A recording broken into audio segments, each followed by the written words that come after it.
Hezbollah ने Israel पर एक बड़ा रॉकेट बैराज हमला किया है। इजराइल सेना के मुताबिक हिजबुल्लाह ने करीब 150 प्रोजेक्टाइल दागे हैं। हिजबुल्लाह का ये हमला इजराइल सेना के हमले के जवाब में किया गया है, जिसमें इजराइल सेना ने लेबनान में हिजबुल्लाह विद्रोहियों के ठिकानों को निशाना बनाने का दावा किया था।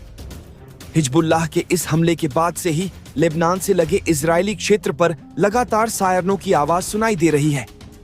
इजराइल सेना ने इस हमले के बाद पूरे इजराइल में इमरजेंसी लागू कर दी है। इससे पहले रविवार तड़के इजराइल ने लेबनान सीमा में घुसकर हिजबुल्लाह के ठिकानों को निशाना बनाया था।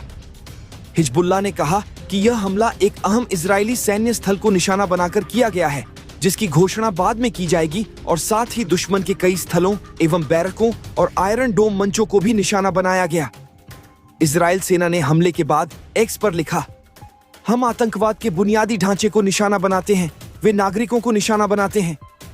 लेबनानी विद्रोही गुट हिजबुल्लाह ने रविवार सुबह ऐलान किया कि उसने बेरूत में उसके एक कमांडर की हत्या का बदला लेने के लिए बड़ी संख्या में ड्रोन दागकर इजराइल पर हमला किया है। हिजबुल्लाह के बयान में कहा गया है कि यह हमला एक अहम इजरायली सैन्य स्थल को निशाना बनाकर किया गया है, जिसकी घोषणा बाद में की जाएगी, और साथ ही दुश्मन के कई स्थलों एवं बैरकों और आयरन डोम मंचों को भी निशाना बनाया गया। बयान में कहा गया है कि ये हमले पिछले महीने बेरूत के दक्षिणी उपनगरों में हुए हमले में समूह के शीर्ष कमांडर फव्वाद शुक्र की हत्या के जवाब में किया गया है।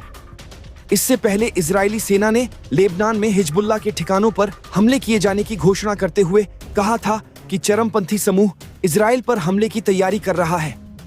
इजराइल सेना ने दावा किया कि उन्होंने उन ठिकानों को निशाना बनाया है जहां से इजराइल पर हमले की तैयारी हो रही थी।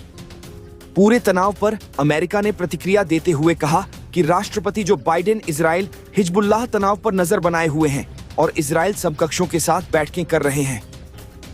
साथ ही अमेरिका ने कहा कि हम इजराइल के आत्मरक्षा के अधिकार का समर्थन करते रहेंगे और हम क्षेत्रीय स्थिरता के लिए काम करते रहेंगे।